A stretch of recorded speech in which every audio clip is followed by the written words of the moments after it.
स्वागत, खुशामदीद, welcome to Suhana Safar with Annu Kapoor, only on 92.7 big FM पर।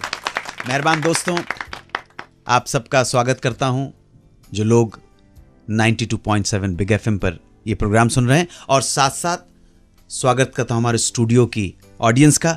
आज इस ऑडियंस में दो विशिष्ट लोग मौजूद हैं। सबसे पहले एहतराम करना चाहूँगा छत्तीसगढ़ से तशरीफ़ लाई हुई मशहूर व मारूफ शायरा सुश्री उज़मा अख्तर जी का। उज़मा जी, स्वागत है आपका। Thank you very much for coming to the studio. और हमारे साथ मौजूद हैं म्यूजिशियन, जोरदार तालियों के साथ स्वागत कीजिए श्री राजा पंडित जी का। राजा जी, थैंक यू वेरी मच। आप तो बहुत बड़े फैमिली से ताल्लुक़ रखते हैं, शंकर शंभू साहब की फैमिली जी। तो आप मतलब एक तो बहुत बड़ी बात है कि आप खुद आए, साथ गिटार भी लेके आए। गिटार का तो साथ था ही आपके जी जी, गिटार की गूंज छेड़ दीजिए था।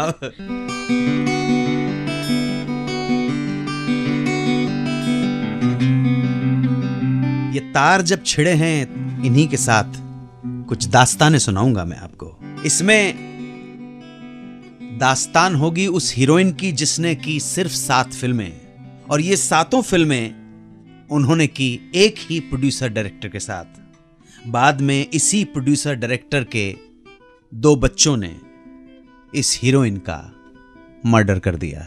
कौन थी वो, पता चलेगा आज के शो में। इसके अलावा आज मैं बताऊंगा ओपी नैयर की जिंदगी के उस पार्ट के बारे में जो शायद ही किसी को मालूम हो, जिसके लाखों करोड़ों चाहने वाले हों, फिल्म इंडस्ट्री में सैकड़ों यार हों, मगर कोई भी उसके अंतिम दर्शन नहीं कर पाए। क्यों उसकी मौत की खबर उसके अंतिम संस्कार के बाद जमाने को दी गई? कौन था वो? कौन थी वो अजीम शख्सियत? ये किस्सा भी आज की महफिल में। आप जुड़े रहें और सुनते रहें सुहाना सफर विद अन्नू कपूर। सबसे पहले बात करते हैं प्रोड्यूसर डायरेक्टर केदार शर्मा जी की। केदार शर्मा जी ने हिंदी सिनेमा के जिन सितारों को ब्रेक दिया, वो नाम मैं आपको बताने जा रहा हूं। गीता बाली, मधुबाला, राज कपूर, माला सिन्हा, भारत भूषण और तनुजा। एक मजेदार किस्सा सुनाने जा रहा हूं, सुनिएगा। केदार जी नई फिल्म के लिए अप्रोच करना चाह रहे थे उस जमाने की सिंगिंग स्टार ग्रेट सुरैया जी को। सुरैया जी के मामू उनका काम देखा करते थे, मतलब मैनेजर, सेक्रेटरी। केदार शर्मा जी ने जब उन्हें अप्रोच किया और कहा कि नई फिल्म में सुरैया जी को लेना चाहते हैं, कहानी सुनाना है, मगर मामा जी ने एकदम बिजनेसमैन की तरह सोचा, जो गलत नहीं था, कि केदार जी की फिल्मों के बजट थोड़े से कम हुआ करते हैं, तो सुरैया की जो मार्केट प्राइस है वो दे नहीं पाएंगे, तो मामला जमेगा ही नहीं। इसलिए उन्होंने केदार शर्मा जी को ज्यादा भाव नहीं दिया। जब भी शर्मा जी पूछते तो कह देते कि अभी सुरैया बिजी है, वक्त मिलते ही मुलाकात करवाता हूं। ऐसे ही वो काफी वक्त तक टालते रहे। हफ्तों बीत गए, महीनों हो गए, और अब केदार जी के सब्र का बांध टूट गया और उन्होंने फैसला कर लिया कि वो मामा जी का पत्ता कट करके खुद ही सुरैया जी से इस बारे में डायरेक्ट बात करेंगे। और यही सोचकर, मन बनाकर, वो एक दिन कुछ पैसे बैग में रखकर साइन करने के मूड से सुरैया जी के मरीन ड्राइव वाले फ्लैट में पहुंच गए। घर की घंटी बजाई, दरवाजा खुला, मालूम हुआ कि सुरैया जी तो घर में नहीं है, लेकिन मामू हैं। अब जी, मामू यहां पर भी जिनसे बचने की कोशिश कर रहे थे, वही सामने आ गए।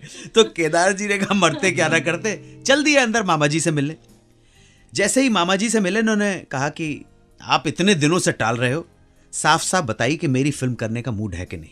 मामा जी ने कहा कि केदार साहब, बात ऐसी है कि आजकल सुरैया का जो मार्केट प्राइस है वो आपकी फिल्मों के बजट के हिसाब से बहुत ज्यादा है, आपके लिए उन्हें साइन करना भारी पड़ जाएगा, यू कांट अफोर्ड हर। तब केदार शर्मा ने पूछा, भाई आपके जहन में क्या प्राइस है, आप तो बोलिए मामा जी। तब मामा जी ने कहा, 1.5 लाख रुपया। उस जमाने का 1.5 लाख बहुत बड़ी बात हुआ करती थी। 1.5 लाख रकम सुनते ही केदार शर्मा जी का चेहरा खिल गया खिल गया, मुरझा नहीं गया। और वो झूम के खुशी से बोले, मामू आपने 1.5 लाख रकम बताकर मुझे जीत लिया, मुझे खुश कर दिया। मामू ने कहा, खुश कर दिया मतलब? कहने लगे कि मैं तो 2 लाख नजराने का सोच कर आया था कि आपने मेरे 50,000 रुपए बचा दिए। अब बताओ कहानी कब सुनाने आऊं।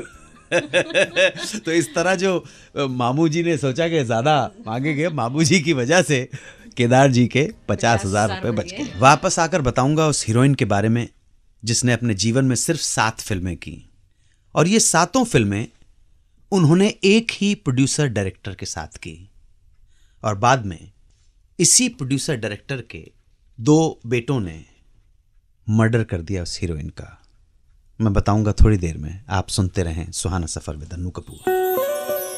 सुनते रहिए रेडियो का number 1 show Suhana Safar with Anu Kapoor, सिर्फ 92.7 बिग FM पर।